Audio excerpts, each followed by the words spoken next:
Hey, Laura, welcome to Keep What You Earn. Hi, how are you? So excited to be here. I'm doing great. I love podcast day. I always do podcasts on Fridays Okay. because I feel like everyone's just in a better mood Yeah, that's and we're true. ready to head into the weekend, and it's just a great way to spend a Friday. Would you mind just saying hello to our listeners and just let them know your quick little synopsis of who you are and what exactly you do? Yeah, so my name is Laura Navaquin. I am a real estate investor for about 10 years now. And I as well mentor other students in getting started with their real estate journey as well. Awesome. And you mentioned when I looked at your bio, you mentioned that you transitioned from corporate America in 2023. Um, expanding your foundation and mentoring real estate investors. Tell me a bit about that transition and, what did you do in corporate America and what triggered you to just go all in on real estate? Yeah, so it's really, I say kind of a long story or a long time in happening. So I spent nearly 20 years in corporate America, and I always joke that I fell into the industry because I went to school for marketing and international business a number of years ago. But then I went into health insurance. So I was working for, a few different prominent health insurance carriers. I worked my way up that corporate ladder, and that's the idea that I found for success for myself. Uh, Surpassing and meeting sales quotas, eventually earning the titles and leading other sales teams to meeting their quotas as well. It was in 2015 that I got into real estate with my husband, and we were doing it on the side. In 2020, that I founded a nonprofit, Inspire Her Foundation, that encourages youth, ultimately young females, but it has expanded to youth in general to go after their goals and dreams by providing them education, mentorship, and skill set training workshops that we host. So we were running both of those on the side of our full time jobs. And it was in 2022 that I had my second child. I had a daughter, and I had a couple months before that made a leap over to a startup of a health insurance company. And through that transition, learned that I was not going to be given paid maternity leave. That kind of threw me for a loop. And because I wasn't with the company for X amount of time at that period of time. And it just really made me reevaluate my priorities as far as the time spent contributed to the organization, the company, long hours, weekends, evenings, stayed late, missing sons practices, whatever it may be, to starting to really consider looking for another opportunity, which eventually transitioned to, hey, why this career has been great, but ultimately, if I've been able to excel in working my way up the ladder in this career, why not transition that same energy, enthusiasm, and confidence into growing these businesses that we've started on the side and expanding those? And that's in 2023 when I decided to eventually take the leap, go in full time, and find every way that I can make it work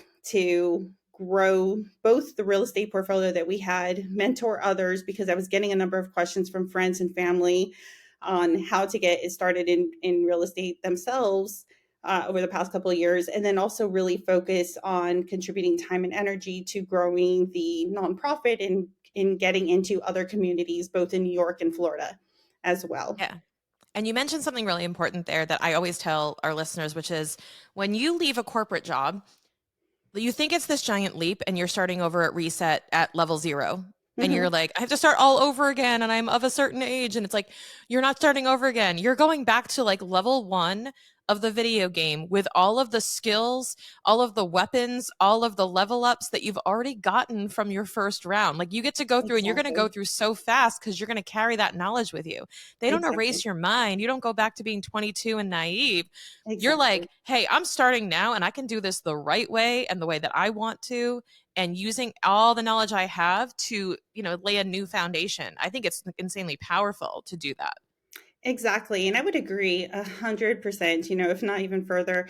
You already have all that experience, that knowledge, that confidence within yourself. You knew how you know and understand how you got over certain hurdles to work your way up to that level in your career anyways.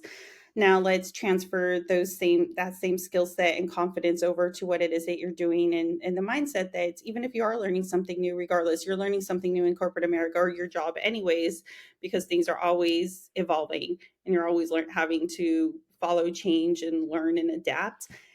So now you're doing it yourself, and it 100%. will work. 100%. Yeah, that was one of the biggest lessons I learned when I quit my corporate job was Mhm, that, wow, I did learn some stuff while I was doing that. Like I knew I was applying it in a certain way.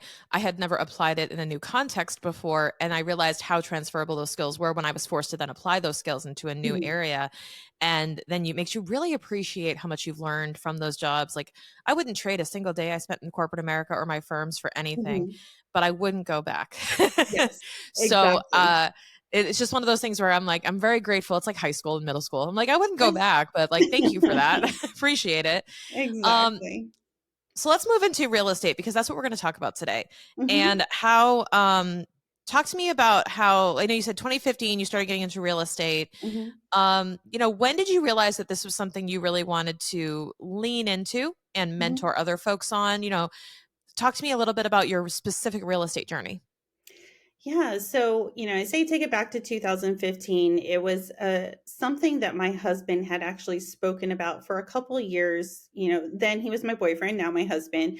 But he had spoken about it for a number of years and wanting to one day get into real estate. And honestly, at that time, it wasn't really an idea that crossed my mind. I figured one day we'd invest in stock or whatever it may be. I just wasn't even too knowledgeable in investing in the future. And there was actually, I had read, I don't even remember where I read it, but there was a conference coming through New York City at the time. It was a weekend long conference. It was free to sign up. And I figured, okay, you know what? I'll sign us both up. We'll go to this. It kind of meets the need to answer any questions that he has about real estate. We went and it was great. We met a lot of wonderful people, listened to some really great guest speakers. It opened up my mind as far as, okay, well, this seems achievable and this is all very interesting, but it still was not necessarily making me necessarily move. But my husband at the time he was super gung-ho about it and was like, this is our this is what we need to do for the future. And the more as the weekend passed, it was like a 3 day, or I think maybe even 4 day, I think it was Thursday through Sunday. As the weekend continued to pass on and we continued to mingle with other folks within the industry who had all these wonderful success stories, eventually I was convinced that, okay, let's jump in and let's speak about what the investment even looks like. So I tell the story all the time because it still made me really hesitant to sign up, because the courses for the two of us, it was they had different packages, and then when we went for was about $30,000.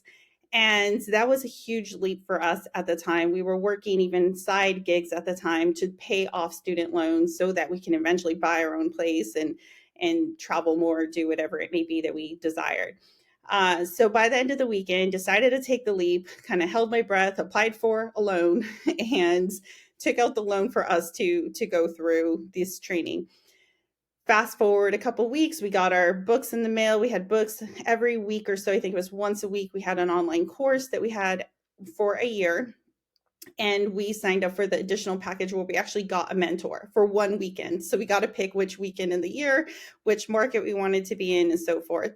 I just knew that we had to dive deep into these books, learn everything we could, put ourselves out there, make ourselves uncomfortable, or not say make yourself uncomfortable, but step outside your comfort zone, because it was an entirely new industry and topic for myself, and make it work to ultimately, even if we just made it work to pay off our loan or investment into it.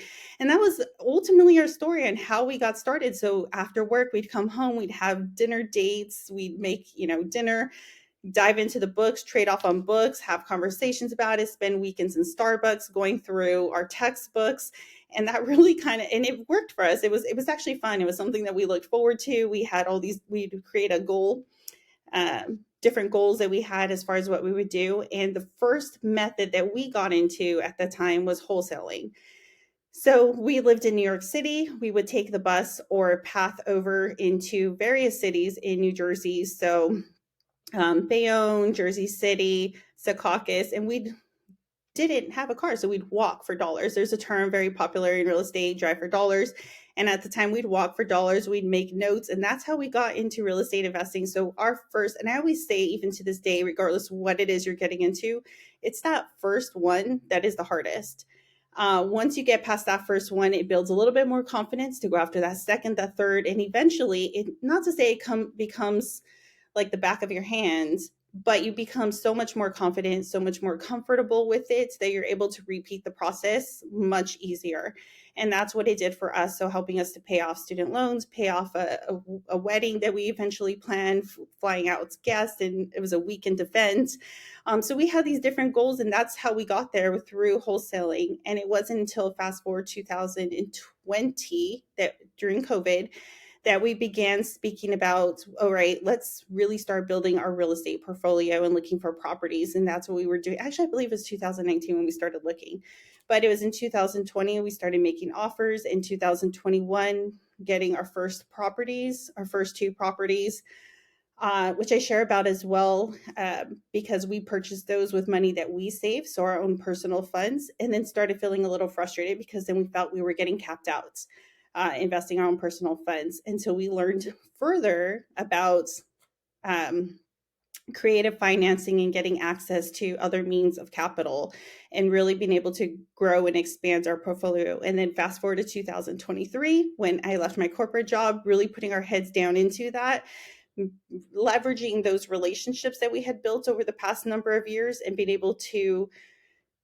I don't even know what the math equates to now, but add over 20 doors to our portfolio within a year, just being able to leverage those other means and access to funds and grow our portfolio. And then also along that entire way, would have friends, family coming to us inquiring about how to get started. What are the methods? Can you guide us? Can you mentor us? And it was something I just loved doing. I just loved being able to help people, teach them these different means, not necessarily pushing it on them, but letting them decide if this is something that they wanted to move forward with. And some of them did, some of them were inspired, but didn't necessarily make moves.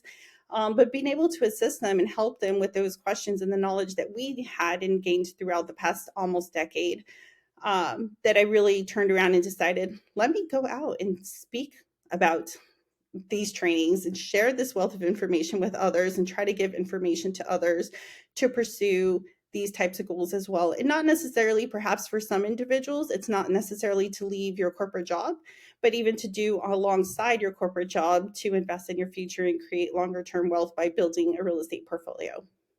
Yeah, and you mentioned so you were using. I think that everyone makes this assumption that in order to participate in the real estate investing space, Mm-hmm. you have to have saved up a butt ton of money, or you got to be Mm-hmm. making a butt ton of money to be able to have the extra cash to invest.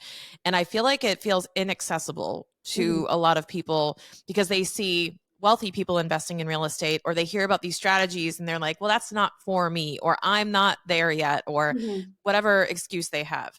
Here's a question I have that I think will unpack this though. When you were studying this Mm-hmm. whole thing, like literally studying, looking back on that, could you have started sooner?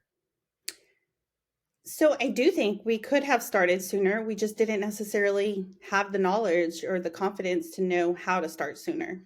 Right. And that's what you help people do now, right? Yes. Is shortcut that process a bit because and why I ask that is because I think that you kind of unlocked this new area of wait, there's other ways to get I can use other people's money to buy houses. This is Yes. amazing.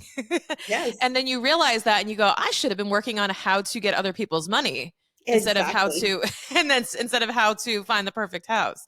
And again, like, either here nor there, but it's one of those things where I think people underestimate the importance of that skill, Hmm. raising capital, fundraising, and understanding how to finance.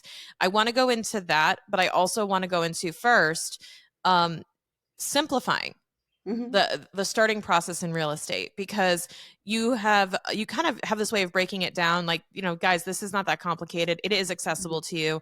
So tell me about when you work with your mentees, what are some of the assumptions they walk in with, or what are some of their challenges that they're facing, and how do you help them overcome that? Yeah, so I think ultimately the biggest challenge that I get from individual, the two biggest is one that it's just so difficult, so hard to even find a property or whatever it may be. So one, just teaching them different methods to finding properties, and it could be through the traditional method of real estate agents, and that is sometimes the way, and even through Zillow and realtor.com, you can find properties on there. That's not necessarily my go-to method because typically by then they have a number of individuals and families looking at those same properties. But really, there's a number of different ways of finding off market properties. And one of those is really just networking and having built the network. And how to build those networks is one, going to events. You don't always have to go to the events. Bigger Pockets offers a number of communities that you can join. Facebook has a number of free communities to join where you meet people and leverage those relationships and really genuinely grow friendships through these communities. We as well, a few months ago, started our own community, started building with our students and the other individuals that are looking to get into real estate, bringing them in where we answer live questions on, whether I should invest in this city, where to access funding. This is the percentage rate that I'm being offered. Do you think these numbers make sense? And myself and my husband go into the community and try to answer questions. And it's not always in real time. But the benefit of growing the community as well is having other individuals who are now experienced to some level, being able to go in and share their experiences within some of these markets that my husband and I haven't even invested in. So again, just mentioning through communities, getting references and referrals to properties that are off markets. Offer also making relationships with other wholesalers, and that's a whole strategy itself as far as wholesaling property. But Yeah, wholesalers have a let's go number. into that actually. Mhm. Let's pause there for a second. Can you explain what wholesaling is to the people who don't know? Yeah, so wholesaling is a strategy of getting involved in real estate investing, but it's not necessarily long term and it is much more transactional. So, and you never actually are the property owner. So, it's finding motivated or qualified sellers that potentially are looking to sell because they're trying to move out of state. Maybe they inherited the home and they're not even living in it or don't really have interest and the home is run down. They don't want to pay taxes on it or whatever it may be. So they are interested in selling.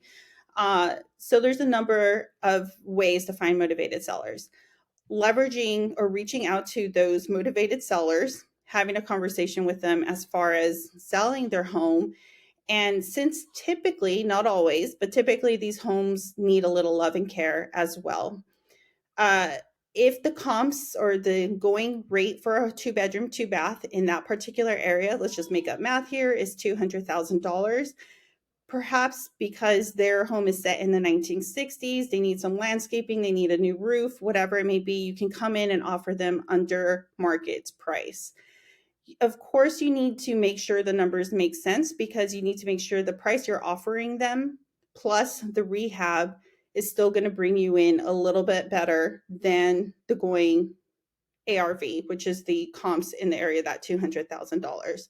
So, for example, say they agree to 140,000 even because they just need a lot of work on their home. They are ready to get it off their hands for whatever reason.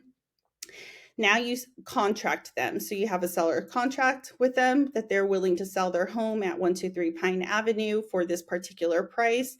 And now you're going out and you're leveraging relationships that you have with investors who are looking for properties, and you share this home with them, that you have this home under contract, you're sharing it with these investors, and investors will come to you with questions that are looking to invest in that particular market. They'll run their numbers. Once you find a qualified and interested buyer, you're assigning that contract over to them. Once you assign that contract over to them, you're pretty much done. You're kind of wiping your hands. You'll take a back seat, and some wholesalers will just kind of step back entirely. I step back, but still kind of keep an eye on how everything is running because there might be some hiccups in the conversation. So when you assign that contract over within that assignment contract, you have your assignment fee within that. And in wholesaling, you can charge as your finder's fee for that property anywhere from 2,000, and I know some wholesalers that'll charge 20,000. I personally say anywhere between 5 to 10,000 depending on how the numbers are stacked. That is all listed within the assignment contract, and you're assigning that contract over to an attorney's office in certain states like New York or a title company. Once you sign it over, that title company is now working with the seller and your buyer to close that property and send you your paycheck of what your assignment fee is. And that's how you make money in a wholesale uh, deal. So you're never actually owning the home, you're never actually really on the contracts aside from what you earn as an assignment fee, and that's how you make money in wholesale That's strategies. awesome because when you think about it, with the way you started describing it, I think me and other listeners immediately go to, oh, so like buy it, fix it, flip it, sell it. That's what Mhm. we're all familiar with, right? Is the fix and flips. But Yes. then you're like, wait a minute, you don't actually do any work. Mhm. Like, you don't actually set foot on the property, you don't pick up a hammer. What is happening? Exactly. So that's what holds a lot of people back is they think, "Ugh, like I want to get into real estate, but I have Mhm. no time or ability or patience to deal with actually fixing up a home and actually putting it on the market and dealing with the realtors and blah blah blah blah Mhm. blah." Wholesaling is a very like I'd say it's a great way to dip your toe in because Mhm. you're involved in building a network, and honestly, that's your value. Yes. Is like the whole value is that I have the network of people who I know are trying to sell. I have a Mhm. network of investors, and I can connect these people. And I know this from experience because we're not doing wholesaling per se, but my husband and I invest in real estate in Costa Rica where we live most of Mhm. the year, Okay. and 100% of the real estate, like I would say 99% of the real estate transactions that happen down there is because a guy knows a gal who's selling her house. Like that's how it's done because there are these listings available that you can go Mhm. see and there are realtors, but some of the best deals happen when, a guy who owns a lot quietly is like, "Yeah, I would love to get rid of it Mhm. because we're not here anymore," because there's a lot of transient community, right? Yes. So you find a place where people have a home for a couple of months or whatever, and they go through a different phase of life, and then they Mhm. realize that they want to divest from it. And the sooner you can jump on those opportunities and the sooner that you're aware of those things going on and you're in the know, the higher value you are to Mhm. have this type of strategy. And that's what's so cool about it is that, like, wait, so your value is just the network. You literally don't have to know anything about how to Exactly. fix up a house. Exactly. Exactly. It's And that's really awesome. growing your network and leveraging that network. Yeah, and I think, I mean, I would say anyone can do that. I mean, Mhm. there's no real barrier to entry to meeting people and getting to know what's out there in the market. Exactly. Exactly. You don't have to know how to flip a house. You don't need to necessarily run the budget on what it's going to cost to fix the house. Even in the trainings that I do for my students, I like to give estimates of budgets, like whether the house needs to be knocked Range, down yeah, and rebuilt type of thing, then budget for yeah. X amount in a certain market. So I have 3 or 4 different buckets as far as classifying what renovation or repairs may cost, but you're just including that in your conversation to the cash buyer, which is the investor, and saying, here's pictures, you do your due diligence. They can run an inspection on the property, usually before closing, but you're giving them that information. And ultimately, they're doing their due diligence anyhow before ultimately deciding to close on that property.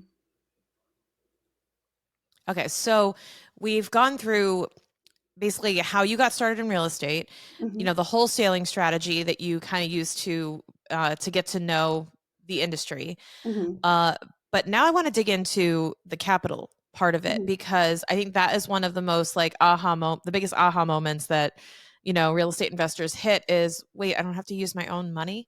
Exactly. And of course, there's financing strategies around using your own money and your own savings. I feel like that is pretty well known and assumed that's how it's done. Hmm. Talk to me about A, how you learned this, and B, what strategies you teach your community around financing properties so they can get into real estate sooner than they think.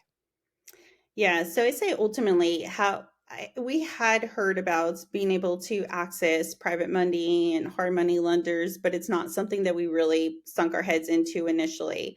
We initially saved, we cut back on subscriptions, whatever it may be, to save up and apply towards. So we took out money from stock and other methods and ultimately saved to get our first 2 properties and then to renovate those first 2 properties. It was all our own capital until we started feeling like we were getting capped out. One, because we had to continue saving in order to purchase another property. But then also, if you were taking out a traditional mortgage as well, they're looking at your personal income. So when you're applying for that traditional mortgage, you're looking at what is your debt to income ratio, and even looking at taking out a third mortgage, they are now looking at you capping that debt to income ratio. So that's when we really started realizing if we wanted to continue growing, we had to look at and really learn how to access capital through other people's money, or OPM is the term within the industry. So other people's money. And one of the go-to methods always is, oh, okay, a traditional loan. You can take out a traditional loan by going to a bank if you have a business account. So when you're setting up your real estate venture, ultimately, we always recommend that students set up an LLC. You put one property per LLC. And we're not attorneys. This is information we've gotten from our attorneys, and we just share that information, but always advise that you run that information past an attorney yourself. But putting one property through each property into its own LLC, and that's for liability reasons, creating um, a corporation that's holding all those LLCs, and then a holding company above that, and that's for other estate planning means. But within that corporation, you are now establishing history with it, and you can go to your bank and let them know, hey, I have this one property or however many properties, they're bringing in X amount of income from rents or whatever it may be, and get a loan through your bank or your credit union that way. And it does work. That's not necessarily a method we went through, but we know a number of investors and even students who have gone that route. And typically, they're not always looking at your personal income, even though they do ask you to back that loan. So you're still backing it with your personal income, but they're looking at and leveraging any property that you already have at that time. But if you don't have a property and you're getting started, that may not be a means that works for you. So other means that we really teach, and the means that we really went after, were accessing private money lenders and hard money lenders. And these are really individuals and or communities, groups coming together and putting their funds together to loan out to other individuals, whether it's to start their business, whether it's for real estate, whatever the means is, they're putting their money together and loaning it out to you at usually a higher interest rate. And I know I have some students that'll get scared away or frightened by that higher interest rate. However, everything is really planned out. So you're finding a property. We teach a method. So there's a few methods we teach through this. Ultimately, you're finding a property, you're figuring out what you can get it at, what the comps are going for, what the renovation is going to cost. So this is now a method where you are going to own the property. Going to your hard money lender, letting them know that I need $130,000 to buy this property and renovate this property, and signing that loan away for a year, for example. So it's not a 2-year or 30-year loan. So you do need to make sure that you're moving forward within this process. They loan it to you, perhaps at a slightly higher interest rate, and it's usually not that much higher. So even right now, we're talking 10, 12%, which is higher than getting a traditional mortgage, but it's for 1 year. Now you're going back, you're purchasing the property, you're closing, you're renovating that property, you get renters into that property who are now covering the cost of the mortgage, but you don't have a mortgage yet in this method. So the way you actually get a mortgage is now going back to a bank, and now you're refinancing this property at the reevaluated appraisal cost of the home. So now they're appraising the home at the going rate with the renovations you have done, taking in consideration that there's renters in it, and now giving you a mortgage. And there's different methods to that, whether they give you 100% loan to value or 80% loan to value, but they are giving you a portion of that. So even say it's 100% at $200,000, you're getting a loan for $200,000. You take your 140, you pay back that hard money lender, maybe it's now 150. You're paying them back in full. They're out of the picture now. They're content. They're happy. They made their interest within a year or even less, and are willing and happy to work with you again to repeat that process, as well as have other hard money lenders coming to you wanting to work with you. And now you also have a profit. So you have that difference of maybe $50,000 in that example that you can now take and replicate this process, or you can pay yourself back. Whatever you do with those funds is now up to you. Usually I encourage students to go out and use that to leverage to expand and grow their portfolio at a quicker basis, because then now you're not only creating a portfolio where you're now getting passive income through rent from renters being in them. And the passive income isn't significant because you have to cover the mortgage and put away some in case something catastrophic happened over the extent of the year, like the boiler goes out or whatever it may be. But there is some passive income, but it's really growing that portfolio and doing forced appreciation through the renovations that you do, and then just traditional appreciation that's going to happen as that you own that home for 5, 10, 20 years, and the value of that home and that property going up. So your whole portfolio continues to grow and the value increases.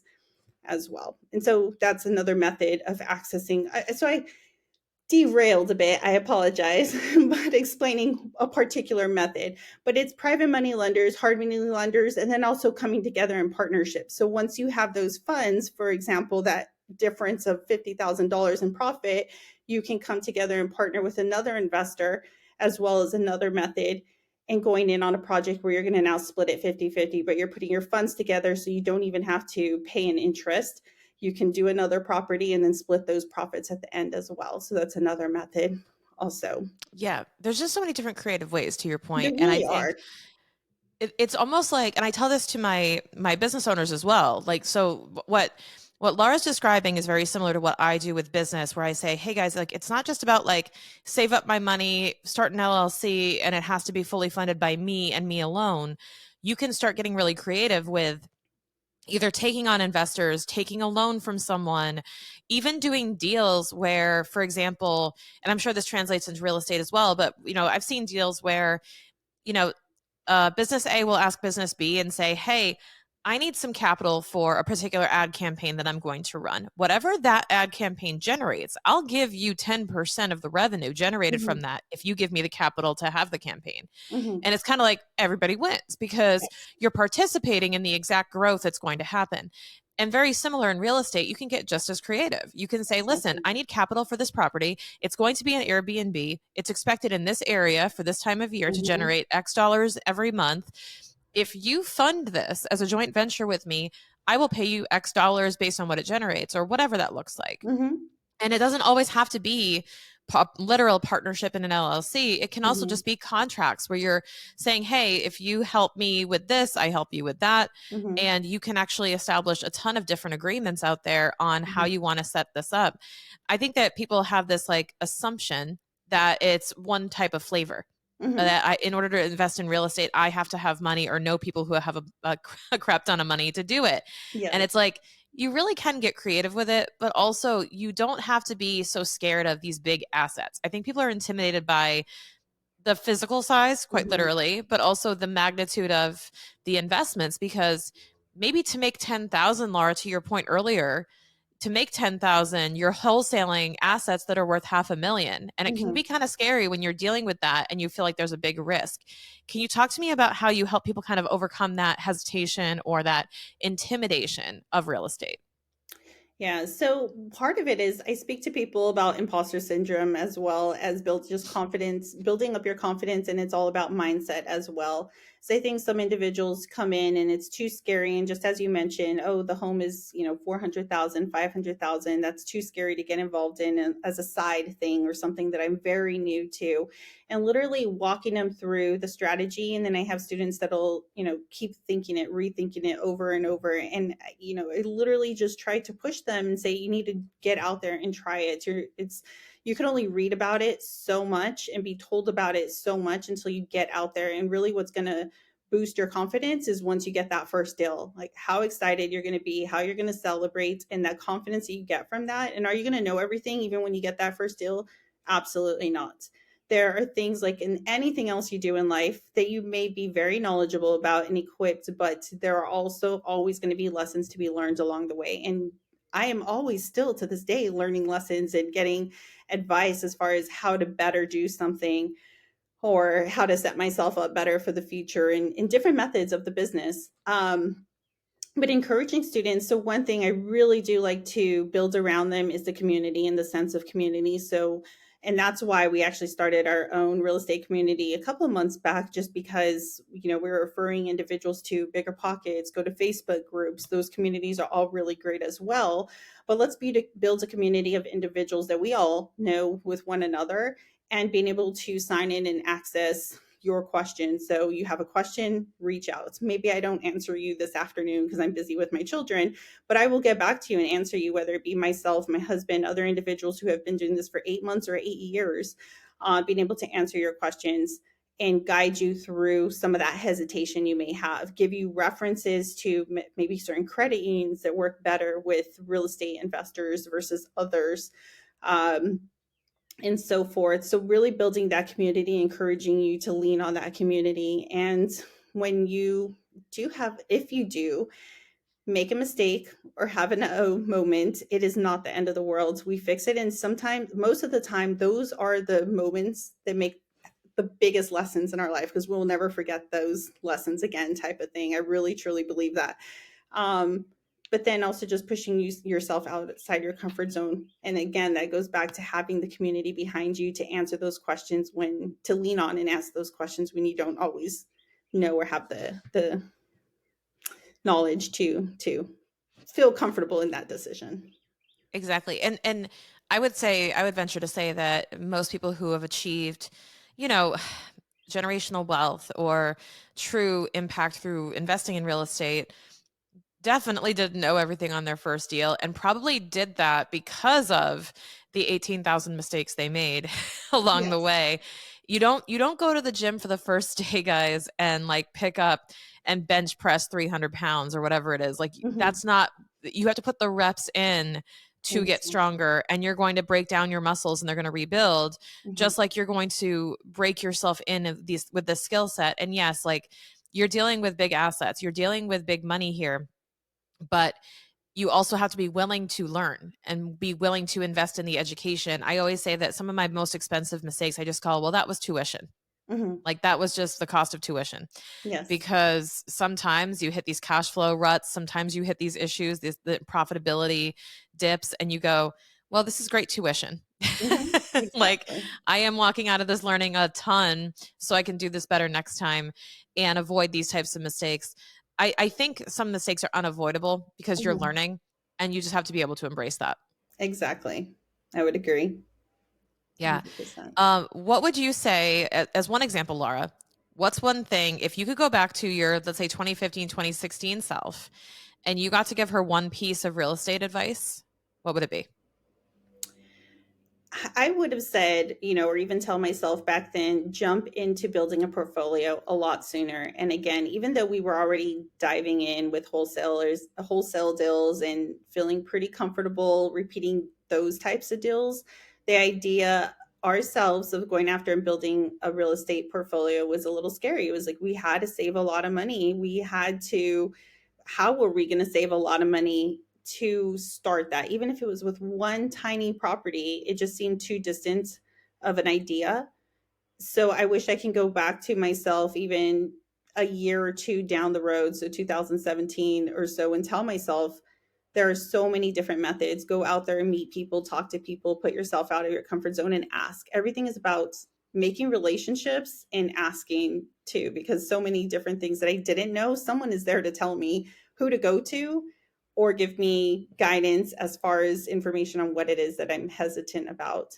So I wish I can go back to myself back in 2016, 2017 and reinsure myself that it really is not that difficult. It's not that hard. It's really just putting yourself out there and showing up, being consistent as well. It's another thing that I tell my students all the time is allocating time, whether you're doing this full time or part time, but giving yourself that allocated time on a regular basis to show up for yourself to make this happen. If it's something that you do twice a year, I'm not saying it's not going to happen, but when it's going to happen, I don't know. But if you show up for yourself on a regular basis and make those baby steps, don't be disappointed when you're not achieving those grand steps all the time. It's really the consistency of showing up on a regular basis, achieving these baby steps that sometimes go, not unforeseen, but unrecognized because they're baby steps. But then you look back at them in a month or a couple months and you're like, what that equated to is really remarkable. So keep showing up for yourself and it will come together. And it's not that hard. It really is not Absolutely that love hard. that. I love that. I love that advice. That applies to almost anything you do. Is just be Exactly. consistent on the small scale, and the big things will happen. Um, Exactly. Laura, how can people learn more about working with you, the things that you teach, and maybe learn some strategies from you today? You have some resources for them to share? I do. I do. So ultimately, an individual, you can go onto our website, lauranavaquin.com. But then also, another question that I get pretty frequently from prospective students is I don't even know what strategy to get started in. If it's wholesaling, if it's the Burr method, Airbnbs, flips, whatever it may be. And those are all methods that we personally have done. So those are the only methods that we personally speak to. I have a freebie that I put together. It's a free download. It's about 10 pages long, but it goes over various different strategies that we have already done the pros and cons that we feel that we've learned from those strategies. And we hope that that helps you, just as it's helped other students decide on which strategy to get started with themselves. Because it's not necessarily which strategy works for you. Perhaps two or three strategies will work for you in the long run, but which one makes the most sense for you to jumpstart and invest your time and energy into to get started in a real estate journey. Perfect. Guys, that link is right in the show notes. Just scroll down on your podcast app and click on that to download Laura's free guide on what strategies to use for real estate investing. Laura, thank you so much for being on the show today. Any parting advice for our listeners? Yeah, ultimately, I would say just go after it, whether it's real estate or anything else, whatever that goal, that dream is, no matter how far and distant it is, go after it, show up for it, and it's achievable. Just show up for it and go after it. You have to get started in order to achieve it. Amazing. Thank you so much, Laura. Thank you. Thank you so much for having me.